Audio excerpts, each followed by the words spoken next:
So good morning, everyone. My name is Bill Frischling. I'm the founder and CEO of FactSquared. And I'm here on this impeachment hearing eve to freak everybody out and let you know that public figures, politicians, business executives, C-level folks, when they're having hearings, when they're holding earnings calls, they might not actually be telling you everything that they're thinking at the time. So I don't want anybody to freak out because we've got that covered and we can tell you what they're not saying. So what we do at FactSquared is we build neural profiles of public figures based on everything that they've said. What that allows us to do is you can take everything that they've said and you can trend it just like data. You can see what they're saying about a particular topic, how they're moving, and most importantly, you can spot outliers. So if somebody's brain is getting in front of their mouth and trying to dance around something, our bot behind the scenes is going to say, wait a minute, they're started talking 27 words a minute faster, their voice stresses up 1.5 standard deviations, they're using their crutch words, on. And then we just basically give you a nice, neat score that says, maybe you want to spend a little more time asking questions about this. So in this example, and this is a real example, this is from a Boeing earnings calls, trended since 2012 with the CEO, Greg Smith. And what this is every time he talks about the Boeing 737 MAX from 2012 forward. And if you look at the chart, going, and then suddenly in January, how he talked about it changed radically, which is something that our bots flagged.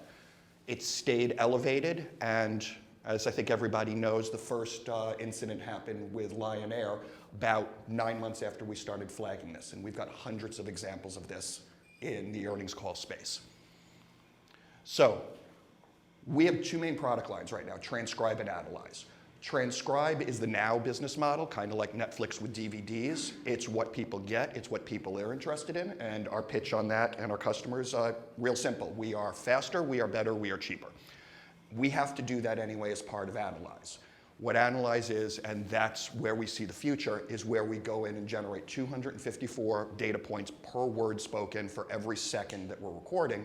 All of that feeds in and builds the model on each individual person. That's what we're ultimately selling, and our goal is, and our business model is, we step people up. They buy our data products usually for the transcription first, and then we move them up the value chain to Analyze. So this is what we think is the big deal, and this is something where we really see the difference, is all of these models are unique to each individual person. If you were to run a standard model, I'm sure everyone's heard like sentiment analysis, legal analysis, other things, against, let's say, Elon Musk, it's going to go crazy the entire time and never move off of crazy. Our model's going to go, Elon's being Elon today, nothing to see here, nothing of interest. Another example is CEOs. There's about 60 or so CEOs who are lawyers. If you're using one of those things that says, are they using more litigious language in their earnings calls as an indicator? Guess what? They're going to over-index there. Our bots know how they talk. It learns every person originally, and we own the IP, and we own the models on all of these folks. We have models right now already in the database for 18,000 C-level executives on earnings calls, every member of Congress, every presidential candidate, the current president, and 2 of the 9 Supreme Court justices. That's all built, that's in the can, that's launched, that's deployed. So some use cases here, just going through politics. We started in politics. We're based out of Washington. Today's kind of a national holiday in Washington. Whenever there's a big hearing, it's like the Super Bowl. Everyone's just at the bar watching C-SPAN. It's kind of the most pathetic thing you've ever seen, but it's a lot of fun. I'm looking forward to C-SPAN later at 10. It's, I've got my bingo card ready. So right now we work a lot with media, lobbying groups in terms of doing research and background. We could tell you exactly how to potentially move somebody off of their game. In finance, we're looking at, that's where we're growing into, portfolio managers, investor relations, we're your canary in the coal mine. We're picking up on signals that may not be priced into the market, and we're picking up on signals that usually aren't broken out in the financials. So how do we know we can do this? We've been doing this for the last 3 years. We decided to start small. We started this on only the most visible person on the planet right now, Donald Trump. We've been doing it for 3 years. In those 3 years, we've become the canonical go-to source for the entire Washington press corps on Donald Trump. We've been cited 1,900 times. I was on CNN last week on Reliable Sources. We get called in as an expert. We get quoted daily. Been in tons of publications. Our public sites had 3 million unique users come in just for information on Donald Trump, where all they're able to get is just everything that he said with some of the analysis that's built in.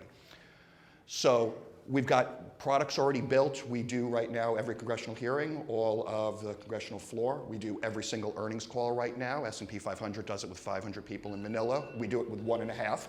I'll get into the wrap-up. We do it with 1.5 people. And we also are doing campaign 2020 right now. We are profitable. We have basically 100% client retention. We've got a $3 billion TAM that we're looking at. We have zero business development, believe it or not. Every single one of our clients that we have, and on the last slide we had some of them listed, Politico, Bloomberg a month, contacted us and reached out to us to work with us. We're raising money to hire a business development staff. It's great to have nerds out there selling, but that's not really a way to grow a business. So that's what we're looking at right now. That slide still transitions. We are profitable. We've got a team of folks working. I work for Fortune 500. This is my third startup. I've had one exit. We've got CEO of a division of Pitney working with us. We've got a seasoned COO. And we just want to get on the hockey stick. Thanks very much.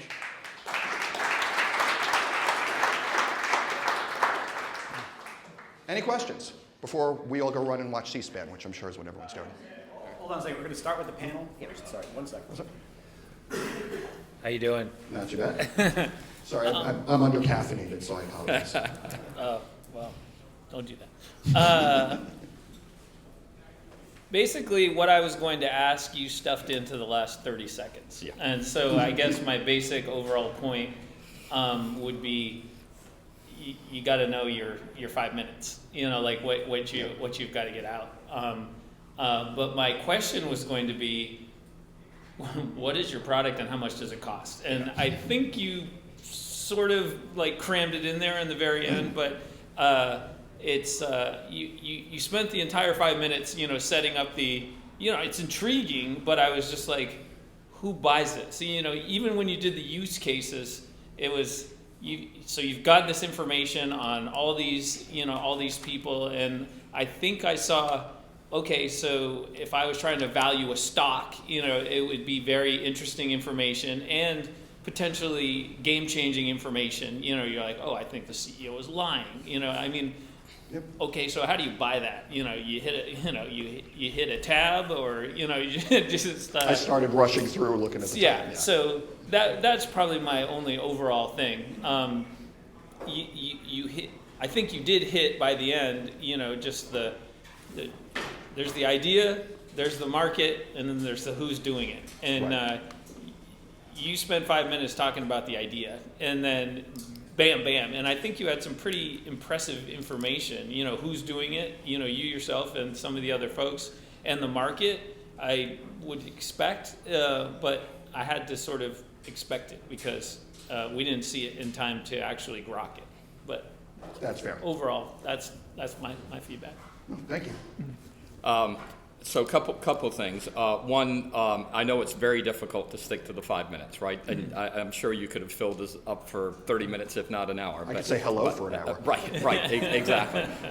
So I think one of the things that I think is always really difficult, right, is to get a very, very concise phrase up front that basically says, here's what we do, right? I mean, and when I say, I mean less than a sentence, right? So, and I didn't tease that out yet, so work on that, because what that does, especially if it's kind of an investor pitch, which I think it was leaning towards an investor pitch, but it kind of got crammed at the end, then you want to get them laser focused on what you do, because again, this idea of there's so much information out there today that you can't keep track of it, and what you're doing is figuring out intent at its core, right? That's a big deal, right? And we're going to need more of that. I mean, there's a lot of, the amount of data that flows at us that we have to digest now has gone beyond what's humanly possible to do. So you need an AI of some sort to digest, summarize, and do all that. And I think that's the space that you play in. And there are a lot of people in that competitive matrix, if you will. Mm-hmm. So one of the things, and Garth and I were talking about this, we've been doing this at PitchBreakfast for 7 years, and we've been working with startups a heck of a lot longer than that. And one of the key things, especially on investor pitches, there's a competitive landscape, right? In fact, a Gartner Magic Quadrant type of approach, right? Of where do you fit? There's a lot of people looking at this idea of data is flowing. How do I digest it and make it comprehensible? You're fitting in that market, I think. And therefore, where do you fit relative to everybody else? So that would have been really helpful. One of the things that I really like, by the way, because I was sitting down writing a comment, and I was going to use this as one of my talking points, and you actually got there. Right when I was writing down use cases, I need to say use cases, your use case slide popped up. So that was good. Very good, in fact. The other point is you've been doing this for 3 years, right? You had your slide that said you had 3 million unique users. You had 350,000 last month. That was good. But you didn't talk about how and if you monetize them, right? And again, it gets back to the business model. We were left here with not really understanding how you actually get paid. Although we did notice, by the way, that you said you were profitable. That's a Yes. really wonderful thing, right? And I presume that means you bootstrap to profitability, and I highly recommend that for just about every startup. It's a much better way to finance your company than venture capital, by the way, but that's another conversation. The other point where you got to kind of the funding, if it really was kind of a predecessor to an investor pitch, you talked about, and again, the slide was only up there for a minute, so I didn't get to write everything down, but you talked about 1.4 million was your fiscal 2019 goal. How far along were you, right? I mean, that was nice, and it's like, okay, and we're 2/3 of the way, or whatever we are, right? How much revenue have you generated? And then the big thing is, right, if it's an investor pitch, you got to have the ask, and don't be shy about it, right? You got to say, I'm looking for whatever the number is, right? I'm looking for $1 million, I'm looking for whatever the number is, and then the other key piece is, what the hell are you going to do with that money, right? How is that going to drive? What milestones are you going to achieve based on that? So, Got it. yeah. And not at all, and very good feedback. I got thrown at least some of that, not all of that, had Was in there. covered, and then just looked up and went, Yeah, no, So, and again, that that's happens. That happens in 5 minutes. It's very difficult to do in 5. Okay. Understood. Thank you. I got one more quick one. Sure. How'd you get the Simpsons drawings? Are those drawings of people in your company? That's 'cause folks I that one work with, kind of yeah. looks like you. So how do you get the rights to Oh, something like that? God bless. Eliana on Fiverr in Montevideo. She's a musician and she does Simpsons characters. She's phenomenal. Cool. Lionel Hutz is kind of our spirit animal for this particular venture. I'm Web 1.0 originally. You need some fun. So, and then questions, but just one very important thing, how we make our money. We license to corporates. Our average contract size is $130,000. We have 5 corporate clients right now, including 3 of the 4 government players. So we've kind of essentially taken over the transcription space, and we've already upsold one of our clients on analysis and moving them up the value chain. Sir? I thought that was great. I was trying to figure out what is it you're doing and what's the impact right up front. The most impactful slide to me was the Boeing spike. And if the Boeing spike was mapped to the stock ticker, could be more impressive to get you to the point faster, right? That's a good point. Stock impact financial services. If you took a government example and did the same thing, whether that's